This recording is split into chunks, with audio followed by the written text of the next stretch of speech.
பாதுகாக்கிறதும் இதை வந்து முறையா பொசிஷரா கூட்டிட்டு போறதும் இந்த இடத்த மக்களுக்கு சொல்றதும் நம்மளுடைய அடுத்த தலைமுறை இந்த இடத்துக்கு வர்றதையெல்லாம் நாம தான் உறுதிப்படுத்தணும்.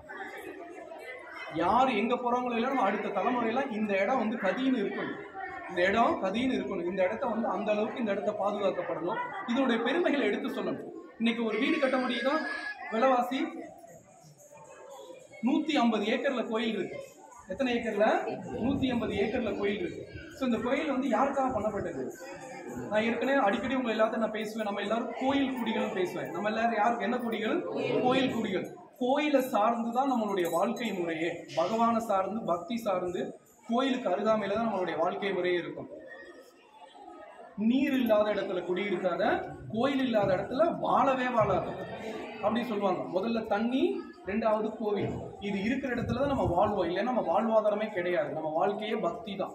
நம்மளுடைய அடையாளமே பகவான் சார்ந்த வாழ்க்கை தான். ஸோ அதனால தான் அந்த கால மனிதர்கள் எல்லாம் நம்மளுக்கு எது முக்கியமோ அதை பண்ணி வச்சாங்க. இப்போ நமக்கு எது முக்கியம்? நம்ம போறோம். இப்போ நமக்கு எது முக்கியம்? நம்ம போறோம். பொய், பேராசை, கபடத்தனம், வெறுப்புணர்வு, அப்புறம் கோபம், மனிதனுக்கு பேராசை. இப்போ நம்ம அது பின்னாடி போய்கிட்டு இருக்கோம். அன்னைக்கெல்லாம் அவங்களாம் பண்ணல. அடுத்த தலைமுறைக்கு நம்மளுடைய உண்மை தெரியுங்கிறக்க அவ்வளோ பெரிய விஷயத்த பண்ணி வச்சாங்க. நம்ம பண்ண முடியாது. இப்பெல்லாம் இப்போ இந்த மாதிரி கோயில் கிட்டோம்னா மொத்த இந்தியாவில் இருக்கிற மொத்த செல்வத்தையும் கொண்டு வரணும். மொத்த செல்வத்தையும் கொண்டு வந்தால் தான் இந்த மாதிரி கோயிலெலாம் கட்டலாம். ஸோ நம்ம அந்த மாதிரிலாம் கேட்டவனை இருக்கிறத பராமரித்து நம்ம கிட்ட இருக்கிற இந்த பொருளை எல்லாம் பத்திரப்படுத்தணும்னா நம்ம போதும். நம்மளுடைய தலைமுறைக்கு இந்த விஷயங்களை எடுத்து சொல்லணும். இதை பலமாக பாதுகாக்கணும். இந்த வேலையை தான் ராமானுஜாச்சாரியார் 1000 வருஷத்துக்கு முன்னாடி செஞ்சார். அவர் செய்யலைன்னா இதில் நமக்கு பாதி கூட கிடைச்சிருக்காரு. நீங்க உண்மையிலேயே இங்க சில பண்டிதர் இருக்காங்க. இந்த பண்டிதர்கள் வந்து முகலாயர் படம் நடக்கும்போது, ரங்கநாதர் கோயிலை இடிக்கும் போது 12,000 பேர் ஒரே நாளில் செத்துருக்காங்க. எவ்வளவு பேர் செத்துருக்காங்க? 12,000 பேர் ஒரே நாளில் செத்துருக்காங்க. இந்த கோயிலை பாதுகாக்க 10 பேர் செத்தாவே நம்ம என்ன பெருசா பேசுவோம்ல. இந்த கோயிலையும் இந்த இடத்தையும் இப்ப இருக்கிற அந்த பொசிஷனை பாதுகாக்க ஒரே நாள் எத்தனாயிரம் பேர் செத்துருக்காங்க? 12,000 பேர் பண்டிதர்கள். நம்மள மாதிரி பாமர மக்கள் இல்லை. யாரு? பண்டிதர்கள். அவங்களுக்கு தெரிஞ்சிருக்கு இந்த கோயிலை அடுத்த தலைமுறைக்கு நம்ம கொடுக்கணும் அப்படின்னு. 12,000 பேர். அதுக்கப்புறம் ஒரு தாசி, வெள்ளையம்மாள் கோபுரம், ஒரு கோபுரம் இருக்கு. ரங்கநாதரை பாதுகாக்கிறதுக்காக ஒரு சுல்தானை மேலே கூட்டிட்டு போயிட்டு அங்கிருந்து 2 பேர் சேர்ந்தே குதிச்சாங்க. சுல்தானை கொண்டுட்டு மேலிருந்து அதுக்காக தான் அந்த கோயில் வந்து அந்த கோபுரம் பார்த்தீங்கன்னா பின்னாடி வந்து வெள்ளம் அடிச்சிருப்பாங்க. வெள்ளையம்மாள் கோபுரம் சொல்லிட்டு அவங்க தாசி, அந்த பெண்மணி ஒரு தாசி, ஒரு நாட்டிய பெண்மணி. பெருமாளை பாதுகாக்கணுங்கிறக்காக இப்போ நம்மளுடைய தேவையெல்லாம் அதிகபட்சம் வகுத்து திருப்திப்படுத்தவே நமக்கு சரியா இருக்கு. ஸோ இந்த மாதிரி இடத்த நமக்கு வந்து என்ன நம்மளால சிறப்பு பண்ண முடியும் அப்படின்னா, அடிக்கடி நம்ம வரணும், ரூலாக பக்தி பண்ணணும். ஸோ நம்மளுடைய தலைமுறைக்கு இந்த மாதிரி விஷயத்தை எடுத்து சொல்லணும். ஆச்சாரியார், ரங்கநாதர், தாயார், இதுக்குள்ள எத்தனை ராமர் இருக்காங்க. இவர் இந்த முன்னாடி வந்து இங்க சங்கு சக்கரம் இருக்கு பார்த்தீங்களா, இங்க ஒரு பேர் இருக்கும், பக்தர் ராமர்னு இருக்கும் இந்த இடத்துல. நீ கிட்டத்தட்ட ஒரு 10 வருஷத்துக்கு முன்னாடி வந்தீங்கன்னா தெரியும். அதுக்கு முன்னாடி பார்த்தா எடுத்து உடைச்சிட்டாங்க. பக்தர் ராமர்னு இருந்துச்சு. நீங்க பாத்திருக்கீங்க, பார்த்து பக்தர் ராமர்னு இருக்கும். ராமர் யாருக்கு பக்தர் அப்படிங்கிற கேள்வி வரும். ரங்கநாதர் வந்து ராமனுடைய குலதெய்வம். ரங்கநாதர் வந்து யாருடைய குலதெய்வம்? ராமனுடைய குலதெய்வம். ரங்கநாதர் யார் பூஜை பண்ண விக்கிரகம்? தசரத மன்னர்கள் பூஜை பண்ண விக்கிரகம். யாரு? தசரத மன்னர். சூரிய குலத்துல இருந்து பூஜை பண்ண விக்கிரகம் இது. விக்கிரகம் பகவான சொல்லக்கூடாது, அச்சவதாரம். அப்போ வந்து ராமன் பூஜை பண்ண விக்கிரகம் தான் ரங்கநாதர். தசரதன் பூஜை பண்ண விக்கிரகம் ரங்கநாதர். அவங்களுடைய மன்னர்கள் அரிச்சந்திரன் பூஜை பண்ண விக்கிரகம் தான் இந்த விக்கிரகம். அயோத்தியில இருந்துச்சு. இந்த விக்கிரகம் எங்க இருந்துச்சு? அயோத்தியில இருந்துச்சு. விபீஷணருடைய அன்பு பரிசா கூட்டிட்டு வந்து இங்க வச்சுட்டு போயிட்டாங்க. அப்போ இங்க பக்த ராமர், அப்ப தன்னுடைய குலதெய்வத்தை பாக்குறதுக்காக ராமன் வந்ததா, அந்த ராமன் வந்து இங்க இருக்கிறதா நம்பிக்கை. அப்போ இந்த இடத்துல வந்து பக்த ராமர்னு பேர் இருக்கும். இதுக்குள்ள ராமனுடைய சன்னிதானம் 7 சன்னிதானம் இருக்கு. மேலாபி இங்கிட்டு ஒரு அங்க என்ன சன்னிதானமா ஞாபகம் இருக்கா? பேர் ஞாபகம் இருக்கா? ஞாபகம் இல்லை. அடுத்து பாருங்க, இங்க ஒரு ராமர் சன்னிதானம் இருக்கும். கிட்டத்தட்ட ராமர் சன்னிதானம் 7 சன்னிதானம். எல்லா திசையிலையும் ராமர் வந்து யாரை பாதுகாக்கிறாங்களா? ரங்கநாதரை பாதுகாக்கிறாங்களா? ஸோ அந்த ஐதீகம். அதனால இந்த இடம் வந்து அவ்வளோ ரொம்ப முக்கியமான இடம். இப்போ நம்மளுடைய ஜெனரேஷன்லாம் எல்லா இடத்துக்கும் போகணும் அவசியம் இல்லை. நேராக ரங்கநாதரை பார்த்தா போதும். எல்லா இடத்துக்கும் போகணுமா? தேவையே இல்லை. எங்க வந்தா போதும்? ரங்கநாதரை பார்த்தா போதும். அதே மாதிரி பாருங்க, தாயார் 3 தாயார் உட்கார்ந்துருப்பாங்க. பார்த்துருக்கீங்களா? உள்ள ஒருத்தவங்க, நடுவில் ஒருத்தவங்க, மிடில் ஒருத்தவங்க இருப்பாங்க. முன்னாடி இருக்கிறவங்க அச்சவதாரம், உற்சவமூர்த்தி, அதுக்கப்புறம் ஒரு தாயார் இருப்பாங்க, அதுக்கப்புறம் தாயார் இருப்பாங்க. அந்த 3 தாயாருக்கும் அவ்வளோ விசேஷம். ஒவ்வொரு காலகட்டத்தில் வந்து ரொம்ப உள்ளே இருக்கிறதா மூலத்தாய். இப்போ மகாலட்சுமி நீங்கள் உலகத்தில் எங்கேயாச்சும் தேடுன்னா இங்கே மட்டும்தான் வரும். மற்ற எல்லா இடத்துலையும் வந்து மகாலட்சுமியே வந்து இருந்த இடம் தான் இந்த இடம். உள்ள மூல தாயார் உள்ள உட்காந்துருக்கா பார்த்தீங்கன்னா அந்த. இப்போ நம்மளுடைய கஷ்டம் போகணும், நமக்கு வந்து சில கல்வி ஞானம் வேணும், அதுக்கப்புறம் வந்து உடல் ஆரோக்கியம் வேணும் அப்படின்னா தாயார்கிட்ட நல்லா நம்ம பிரார்த்தனை பண்ணிக்கலாம். இந்த இடத்த அப்படி ரொம்ப முதன்மையாக வச்சுருக்காங்க. பாதி பேத்துக்கு தூக்கமே வந்துருச்சு. பக்தர் ராமர் என்ன ரீசன் தெரியல. அதுக்கப்புறம் அதுக்காக வந்து இப்போ அந்த சங்க சக்கரம் வச்சுருக்காங்க. என்ன ரீசன் தெரியல. ஒரு 5-4 வருஷத்துக்கு முன்னாடி இருந்துச்சு பக்த ராமர்னு இருந்துச்சு. நீங்கள் இங்கே உள்ள ராமர் நீங்கள் பார்த்தீங்கன்னா நெஞ்சில் வந்து ரங்கநாதருடைய டாலர் தோணும். பார்த்துருக்கீங்களா? நெஞ்சில் ரங்கநாதருடைய டாலர் தோணும். அப்போ தன்னுடைய குலதெய்வத்தை அவர் சுமந்துருக்கு. அப்போ ரங்கநாதர் வேற இல்லை, ராமன் வேற இல்லை. ராமன் அவதாரம், ரங்கநாதர் வந்து மூலம். ரங்கநாதர் யாரு? மூலம் அவதாரமா வந்துச்சு. அவதாரமே தன்னுடைய மூலத்தை குலதெய்வமா கொண்டாடிச்சு. அவ்வளவுதான். ராமன் வேற இல்லை, ரங்கநாதர் வேற இல்லை. பிரிச்சு பார்க்க கூடாது. மூலம் நமக்காக அவதாரமா வந்துச்சு. அதே அவதாரம் தன்னுடைய மூலத்தை கொண்டாடிச்சு. அப்படித்தான். அப்போ இந்த மாதிரி பண்ணியிருப்பாங்க. அது இதை பத்தி நிறைய பேர் பேசியிருக்காங்க. அண்ணா பேசியிருக்காங்க, முரளிதர சுவாமிஜி பேசியிருக்காங்க, நிறைய பேர் இந்த ராமரை பத்தி பேசியிருக்காங்க. ஸோ அப்புறம் வேற ஏதாச்சும் கேள்வி? சாமி, ரங்கநாதர் கண்ணு வந்து வைரம் மாதிரி. ஆமா, ரங்கநாதர் வந்து ரொம்ப ஸ்பெஷல். இந்த ரங்கநாதர் வந்து பிரம்மலோகத்துல பிரம்மா பூஜை பண்ண அச்சவதார மூர்த்தி. பிரம்மாட்ட இருந்து இந்திரன் பூஜை பண்ணி, இந்திரனுக்கு வந்து ஒரு போருக்காக தசரத குல மன்னர்கள் வந்து சப்போர்ட் பண்ணதுனால இங்க உள்ள பூமியில உள்ள ஒரு மன்னர் தேவலோகம் போறார். அப்படி போகும்போது தேவர்களுக்கு வந்து சக்சஸ் பண்ணி கொடுக்குறாங்க. அப்படி கொடுக்கும்போது அவங்க தேவர்கள்லாம் இந்த மன்னருக்கு ஒரு பரிசு கொடுக்கணும்னு ஆசைப்படும் போது இந்த ரங்கநாதர் எனக்கு வேணும்னு சொல்றாங்க. அந்த ரங்கநாதர் கண்ணு வந்து அந்த அந்த அந்த விலை உயர்ந்த என்ன ரத்தினமா ஏதோ சொல்றாங்க, நாகரத்தினமா ரத்தினமா சொல்றாங்க, எதுவும் தெரியல. அந்த கண்ணு வந்து அப்படி ரங்கநாதருக்கு வந்து எந்த ஒளியுமே தேவையில்லை. அவருடைய கண்ணே அவருடைய கர்ப்ப கிரகத்துக்கு அவளை பிரகாசப்படுத்தும். ரங்கநாதருக்கு வந்து மொத்தம் 7 அதிசயம் இருக்கு. அதுல வந்து இந்த கண்ணு ஒரு அதிசயம். அதுக்கப்புறம் 6 அதிசயம் என்னன்னு நான் சொல்றேன். இந்த கண்ணு தவிர இப்ப 6 அதிசயம் இங்கேயே இருக்கு. அந்த கண்ணை வந்து முகையாறு ஆட்சியில வந்து எடுத்துட்டு போயிட்டாங்க. உலகத்தில் கொள்ளையடிச்சுட்டு போயிட்டாங்க. அந்த கண்ணு வந்து அவ்வளவு ஸ்பெஷல். அதுக்கப்புறம் வந்து பகவானை பாதுகாக்கிறதுக்கு நிறைய ஒரு காலகட்டத்தில் பகவானை பாதுகாக்கிறதுக்காக காவேரி மண்ணை எல்லாம் மொத்தமா கோபுர உயரத்துக்கு குமிச்சு போட்டாங்களாம். மண்ணுக்குள்ள ரங்கநாதர் இருந்தார்.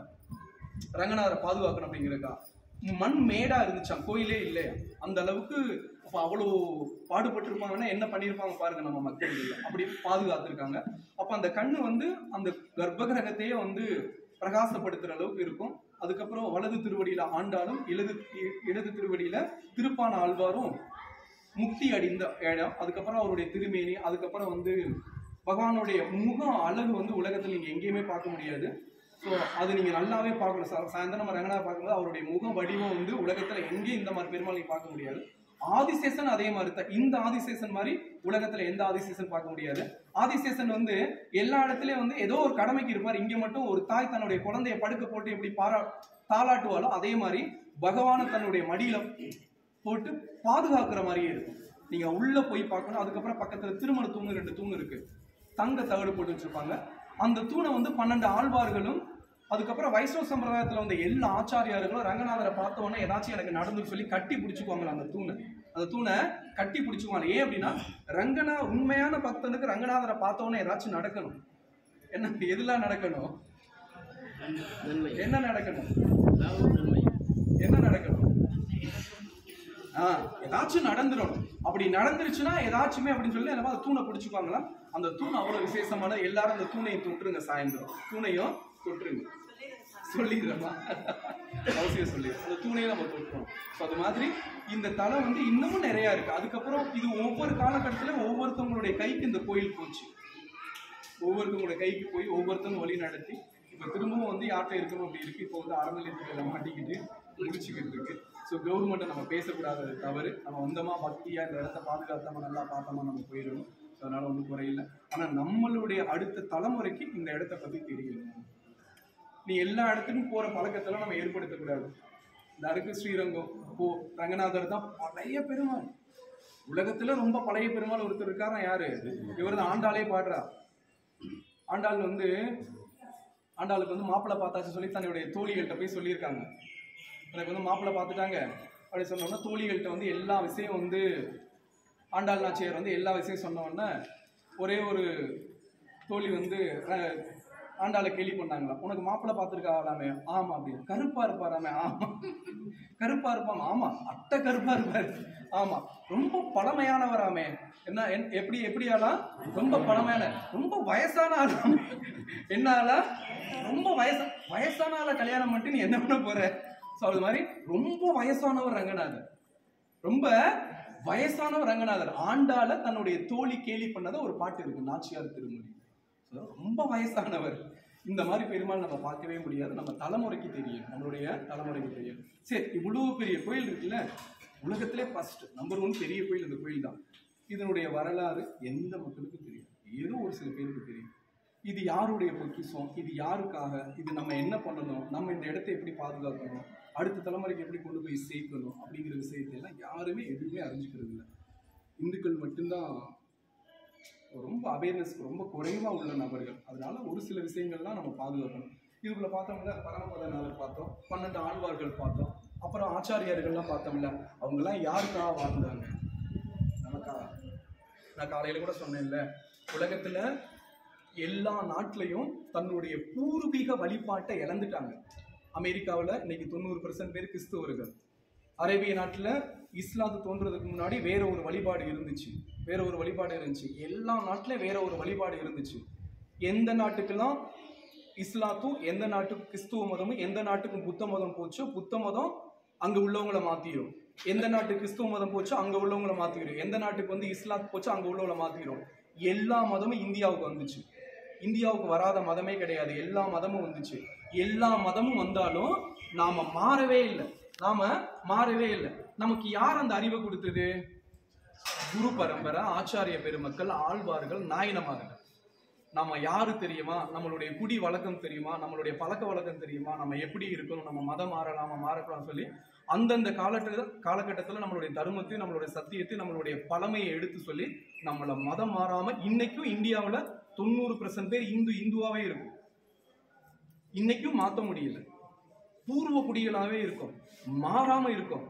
இதே காலகட்டத்தில் உலகம் எல்லா நாட்டிலையும் மாறிட்டாங்க.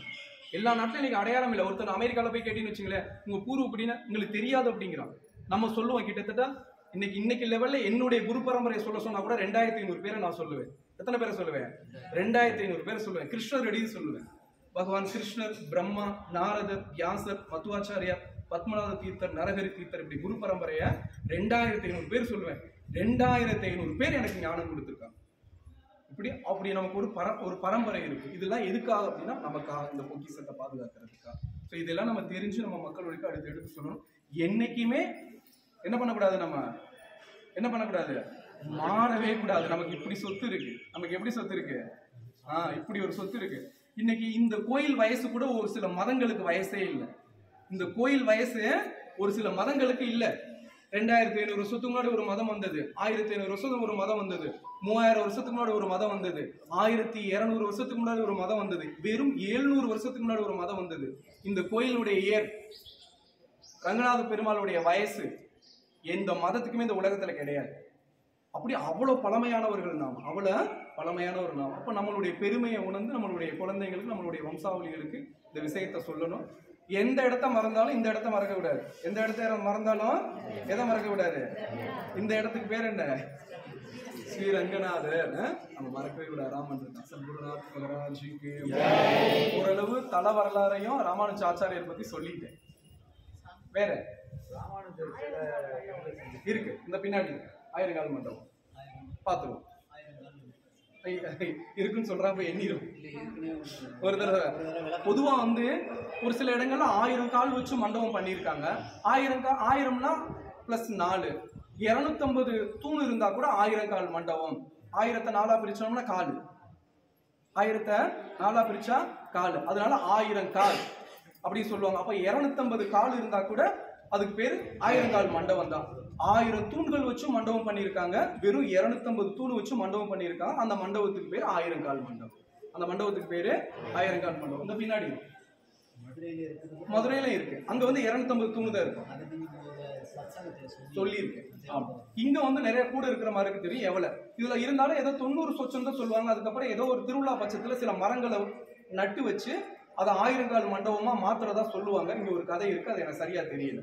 ஒரு சிறு திருவிழா டயத்துல வருஷம் சில மரங்கள் நட்டு வைப்பாங்க. 6 மரமா 10 மரமா நடுவாங்க. அப்ப ஏதோ 90 சொச்சம் என்னமோ இருக்குன்னு நினைக்கிறேன். 1900 என்னமோ இருக்குன்னு நினைக்கிறேன். சாரி 900 சொச்சம் இருக்குன்னு நினைக்கிறேன். விபீஷணர்கிட்ட இருந்து தான் ரங்கநாதரை வந்து ராமன் வாங்கிட்டு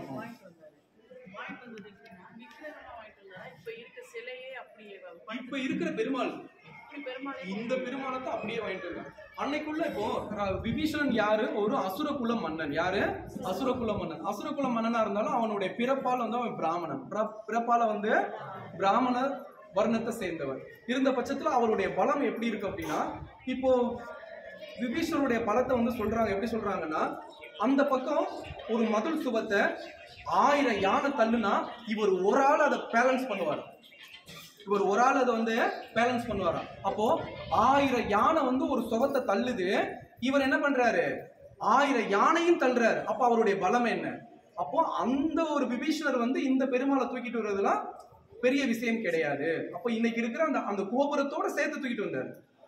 அப்போ அவங்களுக்கு விசேஷ சக்தி உண்டு, அஷ்ட சக்திகள் உண்டு. அவங்களால பறக்க முடியும், அவங்களால வந்து தரையில கால் படாம நடக்க முடியும். அவங்களுக்கு வெயிட் இருந்துச்சுன்னா அந்த வெயிட் தெரியாத அளவுக்கு வெயிட் தூக்குவாங்க. வெயிட் இருந்தால் கூட வெயிட் அவங்களை என்ன பண்ணாது? பேலன்ஸ் பண்ணாது. இதெல்லாம் நம்மளுடைய உடல்ல உள்ள சித்துக்கள், இதெல்லாம் இருக்கு. அப்போ விபீஷணருக்கு இருந்திருக்குமா? நல்லாவே இருந்திருக்கு. ஏன்னா ராமனுடைய திருவடியை தொட்ட கைகள், ராமனை பார்த்த கண்கள், ராமனுக்காக கைங்கரியம் பண்ண கண்கள், ராமனோட வாழ்ந்த ஒரு ஜீவன், ராமன் மேல சரணாகதி பண்ண ஒரு உத்தம பக்தர். அப்போ விபீஷணரை வந்து நம்ம வந்து அசுர ராஜான்னு சொல்லாம விபீஷ்ண ஆழ்வார்னே சொல்லுவோம். எப்படி சொல்லுவோம்?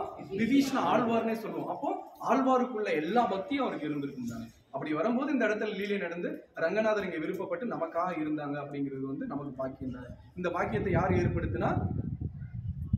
விபீஷணர் தான் ஏற்படுத்தினார். ராமனுடைய திருவுள்ளத்தால விபீஷணர் ஏற்படுத்தார். இல்லைன்னா நம்ம ஸ்ரீலங்கால போய் ரங்கநாதரை பார்க்க முடியுமா? அவர் எங்க பயணப்பட்டாரு? ஸ்ரீலங்கா பயணப்பட்டார். இல்லைன்னா நீ எல்லாம் நம்ம எல்லாம் இங்கே போனோம், கடல்ல போகணும், இல்ல பிளைட்ல ஏறி போகணும். இந்த இருக்கிற 2.5 மணி நேரத்துல வந்து நம்ம ரங்கநாதரை பாக்குறதுக்கு 1 வருஷம் கழிச்சு திரும்ப வந்திருக்கோம். ஐயா பெரிய கோபுரத்துல நின்று பார்த்தா இலங்கை தெரியும்.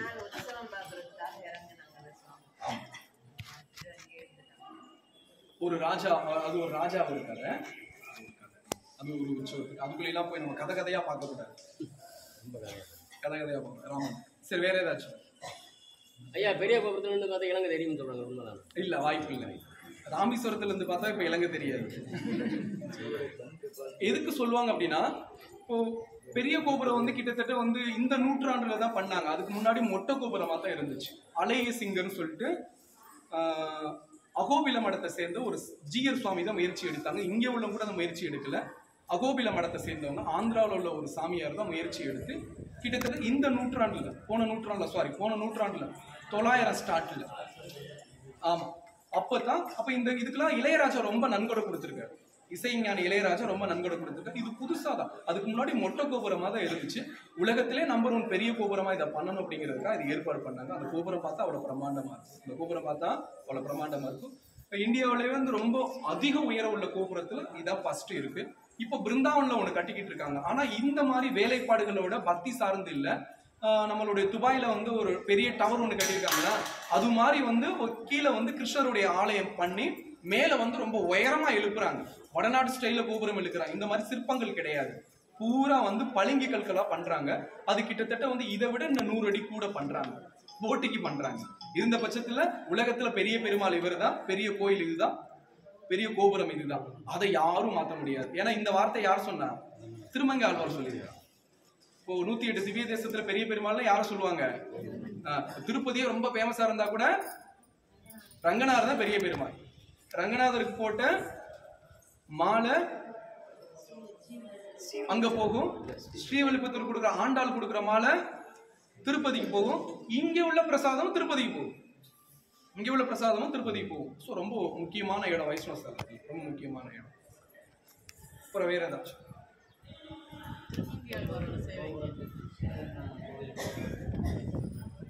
எல்லா கோயிலும் கோபுரம் வந்து எப்படின்னா வந்து ஒவ்வொரு இல்ல மூலஸ்தானத்துக்கு மேல இருக்கிற கோபுரத்துக்கு ஒவ்வொரு பேர் இருக்கும். கோபுரம் மீனிங் கோபுரம் தான். அப்போ வந்து எப்படின்னா வந்து மூலஸ்தானத்துல இருக்கிற அந்த அச்சவதார மூர்த்தியினுடைய அளவை பார்த்துட்டு கோபுரத்தை அமைப்பாங்க. அந்த மண்டபத்தெல்லாம் அமைப்பாங்க. இந்த மண்டப கணக்கை பார்த்துட்டு அந்த மூல விக்கிரகத்தை பார்த்துட்டு தான் அதனுடைய உயரம், அதனுடைய அந்த படி அளவு 9 படி கோபுரம், 7 படி கோபுரம், 5 கதவு கோபுரம் அப்படி சொல்றாங்கல்ல. அப்போ வந்து மூலஸ்தானத்துல என்ன விக்கிரகம் வந்து பிரதிஷ்டை பண்ணுதோ அந்த பிரதிஷ்டனுடைய உயரத்தை பார்த்துட்டு தான் அந்த நிலை கோபுரங்கள் அமைக்கிறது. அப்போ வந்து இங்க வந்து கிட்டத்தட்ட எத்தனை நிலை கோபுரம் எனக்கு சரியாவல் 9 இல்லை, இன்னும் கூட 27 நினைக்கிறேன். ஆமா, ரொம்ப கூட. ஸோ எனக்கு சரியா நான் கவனிக்கல. இருக்கிறதுல அதிக உயரம் உள்ள கோபுரம் இதுதான். வாசல் உள்ளது, அதிக வாசல் உள்ளது. வேணா திரும்ப செக் பண்ணிக்கலாம், ஒன்றும் தப்பு இல்லை. தப்பா தான் பதிவு பண்ணக்கூடாது. தெரியலன்னு சொன்னா ஒன்றும் தப்பு இல்லை. ஆமா, இந்த கோபுரம் இதே பெரிய கோபுரம் கிடையவே கிடையாது. அதெல்லாம் சின்னதுதான். அது வந்து மூலஸ்தானத்துக்கு மேல இருக்கிற விமானம். இது தனியா இருக்கிற வந்து ராஜகோபுரம். என்னாச்சு இப்ப எப்படின்னா வந்து சித்திரை மாசத்துல வந்து திருமங்கை ஆழ்வார் பிறந்தார். அவர் பிறந்த எப்படின்னா வந்து அமாவாசை ஒரு திதி இப்படி சொல்றாங்கல்ல. அதே மாதிரி ஒரு திதியில நமக்கு இப்ப நம்ம எல்லாருக்கும் பிறந்த நாள் வந்து நட்சத்திரத்தை வச்சுதான் கொண்டாடணும். டேட்டு வச்சு பிறந்த நாள் கொண்டாடக்கூடாது. இப்ப நான் 10ஆம் தேதி 1999 இல்லைன்னா 76 இல்லைன்னா 83 இல்லைன்னா 54 இப்படி நான் பிறந்திருக்கேன் அப்படின்னா நம்ம எல்லாரும் தேதி இதை குறிப்போம். அந்த தேதியில என்ன திதி என்ன நட்சத்திரம் இருக்கோ அதைத்தான் நம்மளுடைய பிறந்த நாளா கொண்டாடணும். திதினா மாறவே மாறாது, நட்சத்திரம் மாறாது. இப்ப ஆழ்வாருக்கெல்லாம் ஏன் நட்சத்திரத்தை போட்டிருக்காங்க? நட்சத்திரம் தான் அவங்களுடைய பிறந்த நாள், தேதி கிடையாது. இப்ப நட்சத்திரத்துல வந்து இப்ப திருவாதிரையில வந்து பூதத்தாழ்வார் பிறந்தார். திருவாதிரை நட்சத்திரத்தை அன்னைக்கு அவருடைய அவதார விசேஷங்கள் நடக்கும். திருமங்கை ஆழ்வார் வந்து இந்த நட்சத்திரத்துல பிறந்தார். ராமானுஜாச்சாரியர் வந்து இந்த நட்சத்திரத்துல பிறந்தார் அப்படின்னு சொல்லுவாங்க. அப்ப நட்சத்திரம் தான் பிறந்த நாள். உண்மையான பிறந்த நாள் டேட்டு கிடையாது. உண்மையான பிறந்த நாள் நம்மளுடைய எல்லாருடைய பிறந்த நாள் வந்து நட்சத்திரம். நம்ம பிறந்த அன்னைக்கு என்ன நட்சத்திரம் இருக்கோ அதே நட்சத்திரம் அடுத்த வருஷம் வரும்போது அந்த நட்சத்திரத்தை நம்ம பிறந்த நாள் கொண்டாடணும். தேதியை கொண்டாடணும் அப்படின்னா அது வந்து உண்மையிலேயே மணியாவும் நாளாவும் தள்ளி கூட வரும். நீங்க வந்து ஒரு 4 நாளுக்கு பின்னாடி பிறந்திருப்பீங்க, நீங்க 4 நாளுக்கு முன்னாடி வந்து பிறந்த நாளை கொண்டாடிக்கிட்டு இருப்பீங்க. காலத்தால வந்து தள்ளி போகும் தேதி. அப்போ திதியும் நட்சத்திரமும் ஒரு மில்லி கூட தள்ளாது, ஒரு நூல் கூட தவறாது. ஸோ அப்போ நட்சத்திரத்தை நம்ம பிறந்த நாளை கொண்டாடணும். அதுக்காக தான் அவங்க எல்லாருடைய பிறந்த நட்சத்திரம் இது. இப்போ இது ஏன் இங்க எழுதி போட்டிருக்கோம் அப்படின்னா, இப்போ திருமங்கை ஆழ்வார் வந்து எனக்கு ரொம்ப இஷ்டமான தெய்வம்.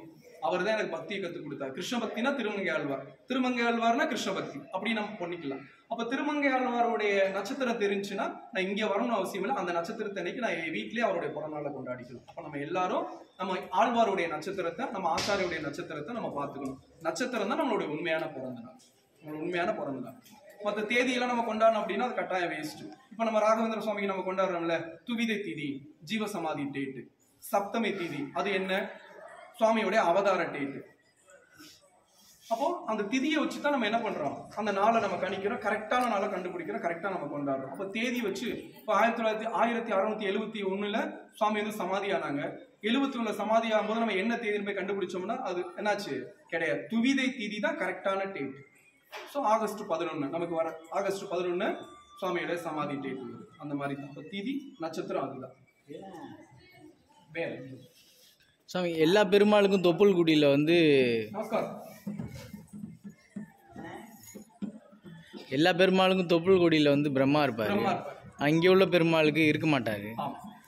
இவருக்கு மட்டும்தான் இருக்க மாட்டாரா இல்லை மற்ற எப்படி? இல்லை, நிறைய இடத்துல பெருமாளுக்கு வந்து தொப்புள்குடியில் பிரம்மா இருப்பாங்க. நிறையா இடத்துல வந்து பெருமாளுடைய தொப்புள்குடியில் வந்து பிரம்மா இருக்க மாட்டாங்க. இங்க உள்ள பெருமாளுடைய தொப்புள்குடியில் பிரம்மா இல்லாததுக்கு பரம்பரை ஆச்சாரியுடைய வேக்கான என்ன சொல்றாங்க அப்படின்னா, இங்க படுத்திருக்காருல அந்த பெருமாள் சாட்சாத் கிருஷ்ணரே, சாட்சாத் கிருஷ்ணரே. முன்னாடி அச்சவதாரமா வந்து நம் பெருமாள் இருக்காங்களா அவங்க வந்து ராமனே, அப்போ வைஷ்ணவ சம்பிரதாயத்துல படுத்திருக்கிற பெருமாளை கிருஷ்ணராவும் அச்சவதார பெருமாளை ராமனாவும் கொண்டாடுறாங்க. இந்த பெருமாளுடைய தொப்புள்குடியில இது பிரம்மா ஏன் இல்லை அப்படின்னா, இவர் வந்து மூலம். பிரம்மா உற்பத்தி பண்றதுக்கு முன்னாடியே இவர் இருந்ததுனால இவர் தொப்புள்ள யாரு இல்ல, பிரம்மா இல்ல.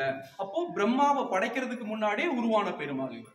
உருவான பெருமாள் இவர். மற்ற எல்லா பெருமாளுடைய தொப்புள் கொடியிலும் பிரம்மா இருப்பாங்க. அப்போ பிரம்மா இருந்தா என்ன காரணம் அப்படின்னா பிரம்மாவை பெத்தவர் ரங்கநாதர். பிரம்மாவை பெத்தது ரங்கநாதர். அப்போ பிரம்மாவை படைச்சதுக்கு அப்புறம் அவருக்கு வேதத்தை போதிச்சு 1000 வருஷம் பாடங்கள் நடத்தி அதுக்கப்புறம் 2ஆம் படைப்பு நடக்குது. 2ஆம் படைப்பு நடக்கும்போது பகவான் வந்து ரெஸ்ட்டுக்கு போயிடுவாங்க. பிரம்மா தான் படைக்கிறார். இப்போ நம்மளே தான் படைச்சது வந்து பிரம்மா, பிரம்மாவை படைச்சது பகவான். பிரம்மா படைக்கிறாங்க. பிரம்மாவுக்கு அப்புறம் வந்து 4 குமாரர் படைக்கிறாங்க. அதுக்கப்புறம் 7 ரிஷிகளை படைக்கிறாங்க. அப்புறம் 3 ரிஷிகளை படைக்கிறாங்க. இதுக்கப்புறம் வந்து 2ஆம் கட்டம் 3ஆம் கட்ட படைப்புகள் நடக்குது. அந்த படைப்புகள்ல தான் மொத்த உயிர்களும் தோன்றும். பிரம்மா தான் அப்புறம் எல்லாத்தையும் சிருஷ்டி பண்றாரு. பிரம்மா தான் எல்லாத்தையும் சிருஷ்டி பண்றாரு. இந்த பெருமாளுடைய தொப்புள் கொடியில பிரம்மா இருக்க மாட்டாங்க. அப்போ அதுக்கு நம்ம மீனிங் எப்படி எடுத்துக்கணும், என்ன எடுத்துக்கணும்? பிரம்மா அந்த காலகட்டத்துல இந்த உலகத்துல கிடையாது. பிரம்மாவுக்கு முன்னாடி வந்த பெருமாள். பிரம்மாவுக்கு முன்னாடி வந்த பெருமாள். பிரம்மாவே யார் பெத்தா? பகவான் தான் பெத்தாங்க. அதனால பிரம்மாவுக்கு முன்னாடி வந்த பெருமாள் அப்படின்னு நம்ம பார்க்கணும். அப்படி பார்க்கணும். நிறைய பேருக்கு தூக்கம் தான் வருது. தூக்கம் தானே வருது. வேற டோலக் எடுத்துருந்தாச்சா? ஆரம்பிச்சிடலாமா? வேற ஏதாச்சும் சந்தேகம் இருக்கா சாமி? கடைசி இவர் கூரத்தாழ்வாருக்கு இந்த பெருமாள் தான் கண்ணு கொடுத்தாரா சாமி? தேவராஜ பெருமாள். தேவராஜ பெருமாள் ஒரு காலகட்டத்தில் அங்கே போனதுக்கு அப்புறம் ரங்கநாத் இங்கதான் நடந்தது. ஆனா தேவராஜ பெருமாள்கிட்ட தான் பிரார்த்தனை பண்ணி அதை வந்து நம்ம வாங்கினதா நம்மளுடைய சம்பிரதாயம். அதுவும் ரொம்ப அதெல்லாம் வந்து உலகத்துல ரொம்ப ஆபத்தான பக்தி. நம்ம அந்த மாதிரிலாம் நம்ம குரு பக்தி பண்ண முடியாது. இப்போ கூரத்தாழ்வான் வந்து அவ்வளோ தைரியமா ராமானுஜாச்சாரியார் வந்து போனதுக்கு அப்புறம் ராமானுஜாச்சாரியோட இருப்பிடத்தை சொல்லுங்க அப்படின்னு சொல்லி சோழராஜா கேட்கும் போது என்னால சொல்ல முடியாத பட்சத்துல அவருக்கு வந்து 3 பேருக்கு அந்த தண்டனை கொடுக்குறாங்க. அதுல வந்து முதல்ல வந்து இவங்களுக்கு கொடுக்குறாங்க. இப்போ கூரத்தாழ்வான வந்து நல்லா கவனிங்க, நம்மள மாதிரி இன்னைக்கு நாம எப்படி சதையும் பிண்டமா இன்னைக்கு இப்படி இருக்கோமோ இதே மாதிரி ஒரு ஆச்சாரியார் ஒரு சீடர் கூரத்தாழ்வான இருக்காங்க. அவர் வந்து சோழராஜா வந்து ஒரு பனிஷ்மெண்ட் கொடுக்குறாங்க. உயிரோட கண்ணை பிடுங்குறாங்க. என்ன பண்றாங்க? உயிரோட கண்ணை பிடுங்குறாங்க. ஸோ உயிரோட கண்ணை பிடுங்கினா கூட என்னுடைய குருவை நான் காமிச்சு கொடுக்க மாட்டேன், எங்க இருக்கிறான்னு சொல்ல மாட்டேன், என்னுடைய சம்பிரதாயத்துக்காக நான் உண்மையா இருப்பேன் அப்படின்னு சொல்லி ஒருத்தவங்கள பக்தி பண்ணியிருக்காங்க. அது என்ன மரம் இல்லை. நம்மள லேசா ஊசி வச்சு கண்ணை குத்துறாவே போய் ரங்கநாதர் இருக்கிற இடத்த நான் காமிச்சு கொடுத்துறேன். ரங்கநாதர் இங்கதான் படுத்து கிடக்காரு. வாய் புரிந்த ரங்கநாதர் தூக்கிட்டு போய் ராமானுஜாச்சாரியர் எங்குமே இல்லை, வாங்க இந்த ரூம்குள்ளதான் இருங்க. நம்ம என்ன பண்ணுவோம்? காமிச்சு கொடுத்துருவோம். ஒருத்தர் உயிரோட கண்ணை புடுங்கி இருக்கான், அப்பவும் சொல்லல என்னுடைய குருவை நான் காமிச்சு கொடுக்க மாட்டேன் அப்படின்னு. உங்க சமுதாய தலைவர்கள்லாம் எங்கன்னு கேட்டா யாரையும் சொல்ல மாட்டேன், நீ என்ன பண்றியோ பண்ணிக்கோ. உச்ச கோவத்துல கண்ணை பிடிங்கி காட்டுல விட்டுங்கன்னு சொல்லி கண்ணை பிடிங்கி காட்டுல விட்டா. கிட்டத்தட்ட கண்ணை பிடிங்கினதுக்கு அப்புறம் 12 வருஷம் வாழ்ந்தாராம். அதுக்கப்புறம் ட்ரீட்மெண்ட் எடுத்து 12 வருஷம் வாழ்ந்து அதுக்கப்புறம் மலைக்கோட்டையில இருந்து வந்து ராமானுஜாச்சாரியர் வந்து என்னுடைய பிரியமான சீரனுக்கு இப்படி நடந்துச்சு சொல்லி பெருமாள்கிட்ட போய் அவர் வந்து ரொம்ப நொந்துக்கிறதுக்கு அப்புறம் பெருமாள், நீ இவ்வளவுனா கஷ்டப்படாத, நீ கஷ்டப்பட்ட அப்படின்னா என்னால பாத்துக்க முடியாது, நீ எதுக்காக இப்படி நடந்துச்சு அதுக்கு நீ கேள்வி கேள்வி, உன்னுடைய கேள்விக்கு என்னால பதிலே சொல்ல முடியல, கண் தந்தேன்னு சொல்லி கண்ணை கொடுத்துட்டாரா பெருமாள். கண் தந்தேன் அப்படின்னு கண்ணை கொடுத்துட்டார். அதனாலதான் ஆச்சாரியார் வாக்கு, ஆச்சாரியுடைய வார்த்தை மோட்ச கிருபா.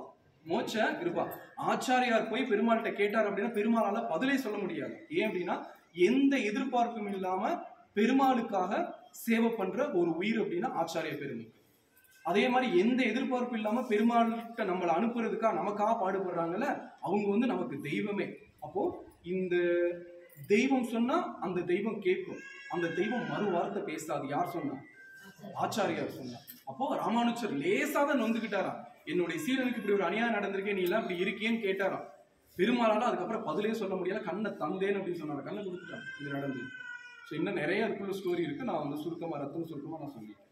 ராமன் அப்புறம் இந்த ராமானுஜர் சிலை செஞ்சிருக்கு சாமி. ஆமா, என்ன ஒரு இதுல செஞ்சிருக்காங்க இங்க இருக்கிறதா?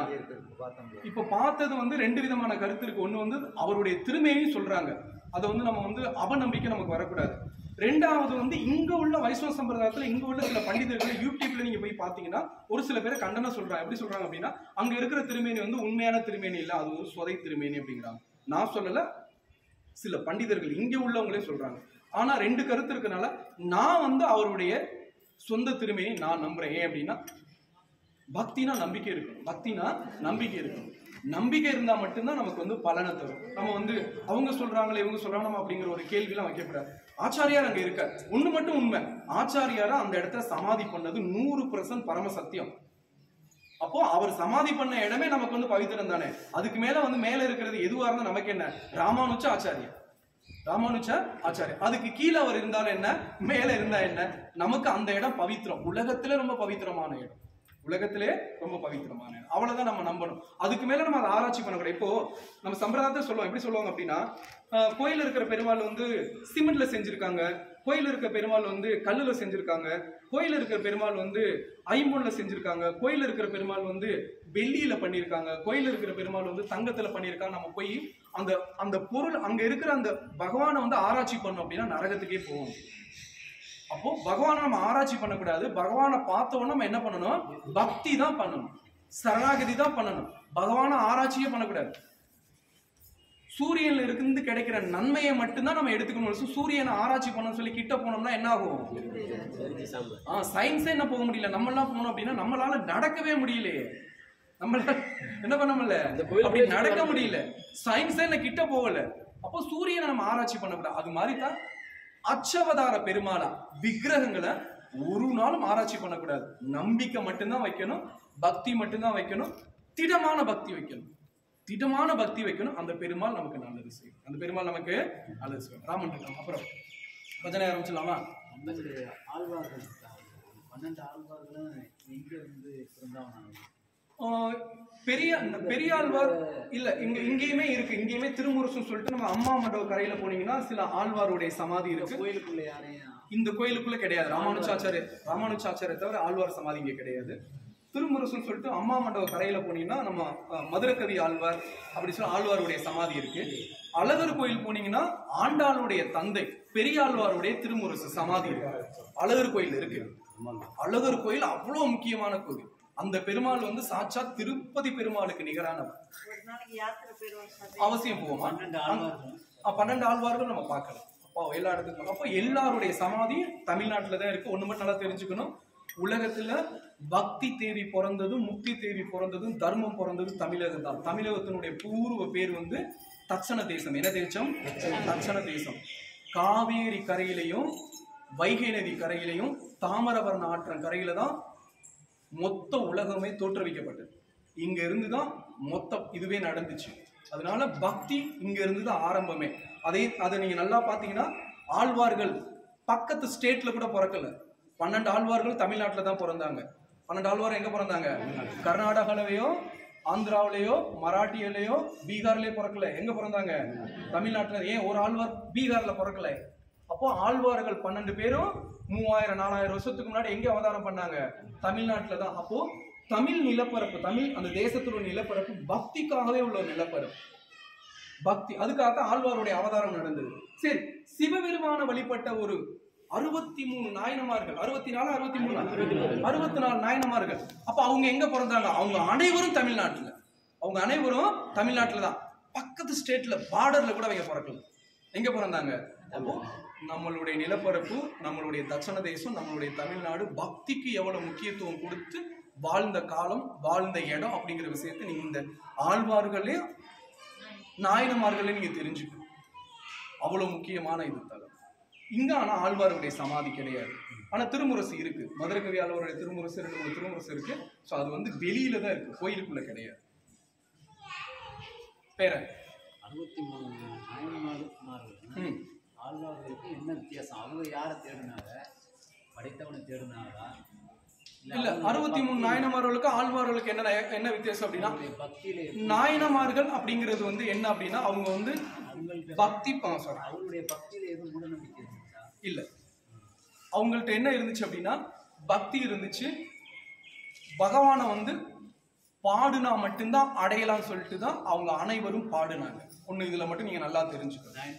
நாயனமார்கள் அனைவரும் பாட்டு தான் பாடுனாங்க. எந்த யோகம் பண்ணல, எந்த தபசும் பண்ணல, எதுவுமே பண்ணல. நாயனமார்கள் எல்லாரும் சிவபெருமான அடைஞ்ச ஒரே ரூல் பாட்டு. அப்போ ஹரிநாமம், பகவான் நாமம் பாடுனா கடவுள் நமக்கு கிடைப்பார் அப்படிங்கிறத அவங்க உறுதிப்படுத்துறாங்க. 12 ஆழ்வார்கள் திருமங்கை ஆழ்வார் தவிர மற்ற எல்லாரும் பாட்டு தான் பாடினாங்க. சில கைங்கரியம் பண்ணாங்க, சில ஆலய நிர்மாணம் பண்ணாங்க. திருமங்கை ஆழ்வார் தான் இந்த கோயில்ல முக்காவாசி கட்டினாரு, கொள்ளையடிச்சு கட்டினாரு. என்ன பண்ணாரு? கொள்ளையடிச்சு கட்டினாரு. ஸோ இந்த முக்காவாசி இந்த கோயிலை கட்டினது திருமங்கை ஆழ்வார். கடைசி ஆழ்வார் அவர் தான். ரங்கநாதருக்கு செல்லக்குட்டி கடைக்குட்டி. ரங்கநாதருக்கு செல்லக்குட்டி கடைக்குட்டி. ரங்கநாதருக்கு ரொம்ப பிரியமான ஆழ்வார் திருமங்கை ஆழ்வார். நாயை பாவனை அடைந்தவர். அவரை தன்னை வந்து பாவனை அடைந்தவர். ஸோ அது ஒரு யோகம். அது இன்னொரு நாளைக்கு நான் விவரம் பேசுறேன். அப்போ ஆழ்வார்களும் நாயனமார்களும் கடவுளை அடைகிறதுக்கான மார்க்கமா வழியா எதை நமக்கு காமிச்சாங்கன்னா பாட்டு. எதை காமிச்சாங்க? பாட்டு. 4000 திவ்ய பிரபந்தம், அதுக்கப்புறம் பாசுரங்கள், இது எல்லாம் அவங்களுடைய பாட்டு. இந்த பாட்டால தான் என்ன பண்ணாங்க? கடவுளை உணர்ந்தாங்க, ஒளி பெற்றாங்க, ஞானம் அடைஞ்சாங்க. இது எல்லாம் எதால? பாட்டால தான். அப்ப கடவுளை அடைஞ்சதும் பாட்டால தான், ஞானம் பெற்றதும் பாட்டால தான், எல்லாமே அதுக்குள்ளதான். அப்போ ஹரிநாமம் எவ்வளவு முக்கியம் அப்படிங்கிற விஷயத்தை நீங்க எல்லாரும் உணர்ந்துக்கணும். 12 ஆழ்வார்களும் நாயனமார்களும் பகவானை பத்தி கண்ணீர் மழுக பாடுனாங்களோ வேற எந்த தவமே பண்ணல. அவங்க நிலைச்சிருக்கிற மாதிரி இந்த உலகத்துல வேற தவம் பண்ணவங்களோ தபஸ் பண்ணவங்களோ இல்ல சாதனை பண்ணவங்களோ நிலைச்சு இல்லை. அப்போ ஆழ்வார்கள் காலகட்டம் என்ன? 4500 இருந்து 3000 வருஷத்துக்கு முன்னாடி, புத்தர் அவதாரத்துக்கு முன்னாடியே திருமங்கை ஆழ்வார் அவதாரம் முடிஞ்சிருச்சு. புத்தர் பூமிக்கு வர்றதுக்கு முன்னாடியே திருமங்கை ஆழ்வாருடைய அவதாரம் முடிஞ்சிருச்சு. ஆதிசங்கராச்சார் 2500 வருஷத்துக்கு முன்னாடி வரும்போதே திருமங்கை ஆழ்வாருடைய அவதார காலம் 500 வருஷத்துக்கு முன்னாடியே இருந்துச்சு. ஸோ அப்படி ஒவ்வொரு காலகட்டம். அதுக்கப்புறம் ஆதிசங்கராச்சாரியோடைய அவதாரத்துக்கு அப்புறம் கிட்டத்தட்ட 1500 வருஷத்துக்கு முன்னாடி ராமானுஜாச்சாரியர் வருவார். இன்னையிலிருந்து ஒரு 812 வருஷத்துக்கு முன்னாடி மத்துவாச்சாரியர் வருவார். இவங்களுடைய காலகட்டங்கள் அவ்வளோ ரொம்ப பழமையான காலம். இனி வரக்கூடிய காலங்களில் அந்த 12 ஆழ்வாருக்கு இணையா அவங்களுக்கு பின்னால கடைசி ஆழ்வாருக்கு அதுக்கு பின்னால அவங்களுடைய சேவைக்கு இணைய எந்த ஆழ்வார்களும் இல்லை. ஆழ்வாருடைய மனோநிலை என்ன அப்படின்னு பார்த்தோம்னா, ஏன் ஆழ்வார்கள் பேர் வந்துச்சு? ஏன் வந்து பாகவத பக்தர்கள், உத்தமர்கள், தூய பக்தர்கள், ஞானிகள் இப்படின்லாம் அவங்களுக்கு பேர் கொடுக்காம இந்த 12 பேரை மட்டும் குறிப்பா நம்ம ஆழ்வார் ஏன் சொல்றோம் அப்படின்னா, அவங்க 12 பேரும் அடைஞ்ச அந்த ஆழத்தை அந்த உலகத்துல யாருமே அடையல. ஆழத்தை புரியுதா? அந்த 12 பேரும் இறைநிலைய, இறைவனை, கடவுளை அடைஞ்ச ஆழம்னு ஒண்ணு இருக்குல்ல, அந்த ஆழத்தை யாருமே அடையல. அதை அடைஞ்சதுனாலதான் அவங்களுக்கு பேர் ஆழ்வார். அதை அடைஞ்சதுனால அவங்க பேரு ஆழ்வார். அதுக்கப்புறம் ஆழ்வாருக்கு என்ன பேரு அப்படின்னா, ஆண்டவனையே ஆண்டதுனால, ஆண்டவன் இவங்களுடைய பாட்டுக்கு அடிமையானதுனால, அந்த பாட்டால அடிமைப்படுத்தினதுனால, அந்த பாட்டால ஆண்டவனே என்ன பண்ணா ஆண்டதுனால அவங்களுக்கு பேரு ஆழ்வார். ஒண்ணு ஆழம், ரெண்டாவது ஆண்டதுனால ஆழ்வார். இதே மாதிரி ஆழத்தை இனிமே வர மனிதர்கள் முயற்சியே பண்ண முடியாது. அது நம்மளுடைய ஆச்சாரியார்களே சொல்றாங்க. ஆழ்வார்க மனவர்கள் நம்ம எப்ப போய் அடைகிறது?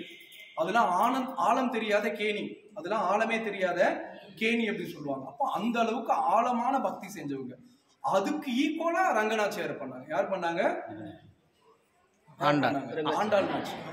அதனாலதான் ஆழ்வார்கள்ல ஆண்டாளையும் ஆழ்வார்னே சொல்லுவாங்க. இருந்த பட்சத்துல ஈக்குவலா ஆண்டாலும் என்ன தவம் பண்ணா? பாட்டு தான். சேர்க்கிறது இல்ல.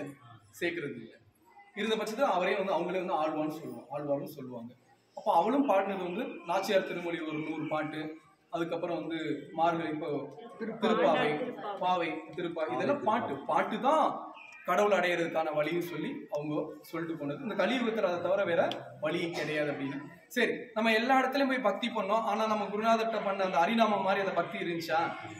ஹரிநாமம் அந்த நாமம் பண்ணும்போது இருந்த யோகம் மொத்த பிரார்த்தனை பண்ணும்போது இருந்துச்சா? பிரார்த்தனை பண்ணா 1000 கவலை. ஐயோ என் மானுக்கு என்ன நடக்குமே, ஐயோ எங்க ஆத்தாவுக்கு என்ன நடக்குமே, ஐயோ என் மருமகளை வீட்டுல விட்டுட்டு வந்தனே, இப்படி 1000 கவலை இருந்துச்சு பிரார்த்தனை பண்ணும் போது. ஆமாவா இல்லையா?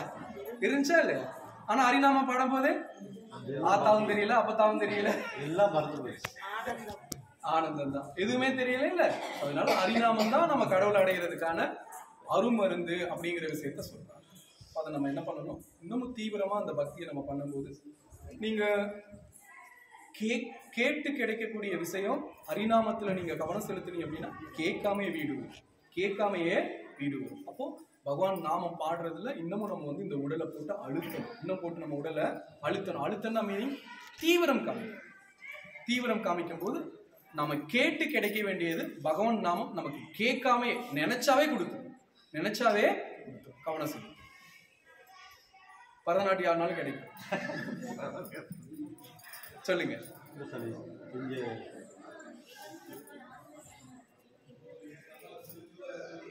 பெண்களுக்கு வந்து நிறைய தடைகள் இருக்குல்ல, பெண்களுக்கு நிறைய தடைகள் இருக்கு. இப்போ ஒண்ணு இல்ல, பெண்களுடைய தடைகள்லாம் வந்து ராமானுஜாச்சாரியார் வந்து உடைச்சிருக்கார். பெண்களுக்கு நிறைய தடைகளை உடைச்சிருக்கார். அந்த காலத்துல இருந்து அடிமைத்தனத்துல இருந்து பெண்களை நிறைய கூட்டிட்டு வந்திருக்கார்.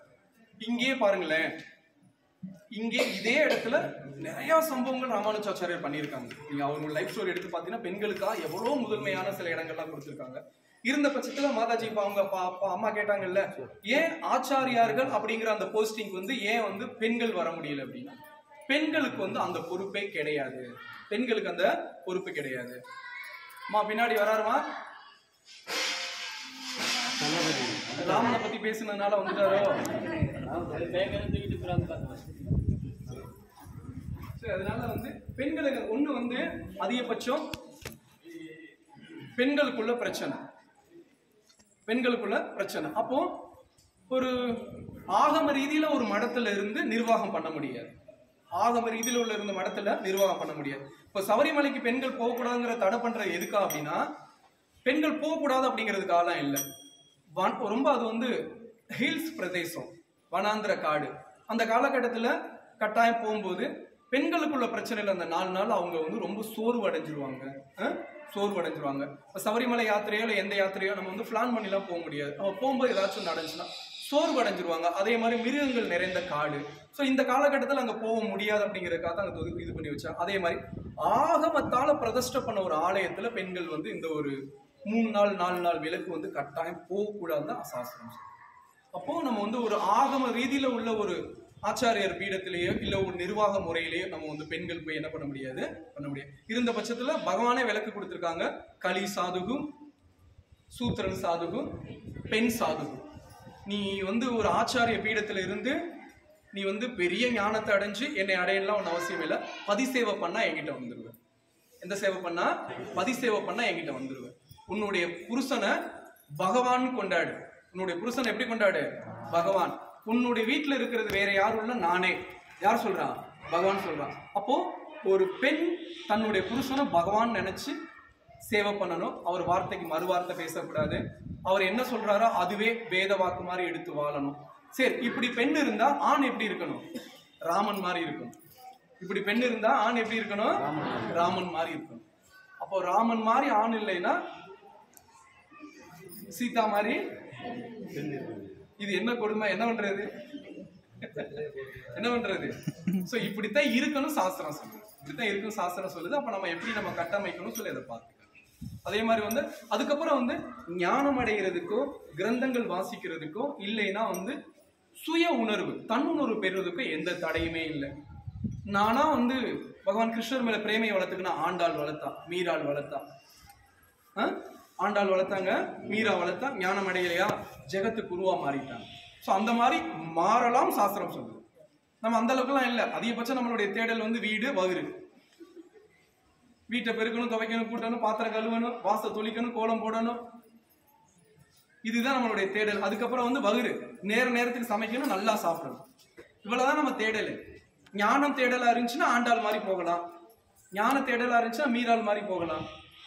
நமக்கு அந்த தேடலா இருக்கு. என்ன தேடல் இருக்கு? 10 ரூபாய்க்கு யார் பிரியாணி தருவாங்க? என்னையா 10 ரூபாய்க்கு பிரியாணி யார் தராங்க? 10 ரூபாய்க்குலாம் யாரும் தரமாட்டாங்க. அது பொருளை கிளம்பி விட்டாங்க. இல்ல 10 ரூபாய்க்கு சாப்பாடு கிடைக்கும். கல்லல் வாங்க, ஒரு மடம் நான் போட்டுக்கிருக்காங்க. 10 ரூபா சாப்பாடு வழி இருக்கா? 10 ரூபாய்க்கு சாப்பாடு. கல்லல் போனா சாப்பிடலாம். அதனால நம்ம தேடல் அப்படி இருக்கிறதுனால. ஆனா இப்பவும் சொல்றேன், வியாசபீடம் ஏறுறதுக்கு எல்லா பெண்களுக்கும் தகுதி இருக்கு. ஒரு பெண் வந்து பிராமண தீட்சை வாங்கிக்கலாம், பஞ்சசமஸ்காரம் பண்ணிக்கலாம். அதுக்கப்புறம் வந்து ஞானத்துக்கான தேடல்கள் ஒரு பெண் இறங்கலாமா? தாராளமா இறங்கலாம். அதுக்கப்புறம் வந்து வீட்டை திறக்கலாம். காட்டுக்கு போய் தவம் பண்ணலாமா? பண்ணலாம். காட்டுக்கெல்லாம் போகலாமா? போகலாம். இது எல்லாமே இருக்கு. ஆனா யாரு போவா? ஆனா இதுக்கு எல்லாத்துக்கும் விளக்கும் கொடுத்திருக்காங்க. அதெல்லாம் தேவையில்லை. காடு மலை போக வேண்டாம், கால நேரம் கருத வேண்டாம், ராமனுடைய நாமமே என்னாலும் காத்திடுமே. அப்போ தியாகராஜ சுவாமி சொல்ற மாதிரி என்ன சொல்றாங்க, ஞானவட்ட கேட்டா ராமநாம போகுது அப்படிங்கிறாரு. ஞானத்தை கேட்டா என்ன கூட சொல்றாரு, ராமநாம போகுது. அப்ப முக்தியும் கொடுத்துருண்டா ராமநாமம் அப்படிங்கிறாரு. அதுக்கப்புறம் நான் சொன்னா நீ கேட்க மாட்டேன், நீ சொன்னா நான் கேட்பேன் அப்படிங்கிற அந்த வரியும் வருது. நீ சொன்னா நான் கேட்பேன். அப்போ எப்படி சொல்ற, நான் சொன்னா கேட்க மாட்டியா? நீங்க சொன்னா கேட்காம இருக்கிறதுக்கு யார் இருக்கா இங்க? யார் இருக்கா? நீ சொன்னா நான் கேட்பேன், நீ சொன்னா நான் கேட்பேன். அப்போ ராமநாமம் எதை தராது? ஞானத்தை தராதா? முக்தியை தராதா? இல்ல அழகான பெண்ணை தராதா? ஒரு வாழ்க்கையை தராதா? பணத்தை தராதா? செல்வத்தை தராதா? சுகத்தை தராதா? ஆரோக்கியத்தை தராதா? அனைத்தும் தரும். அனைத்தும் கொடுக்கக்கூடிய அருமருந்து தான் ராமநாமம் அப்படின்னு தியாகராஜ சுவாமிகள் சொல்றாங்க.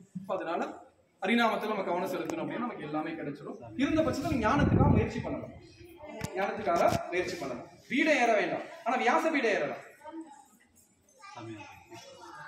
எந்த கீர்த்தனையா பாடிடுவோமா?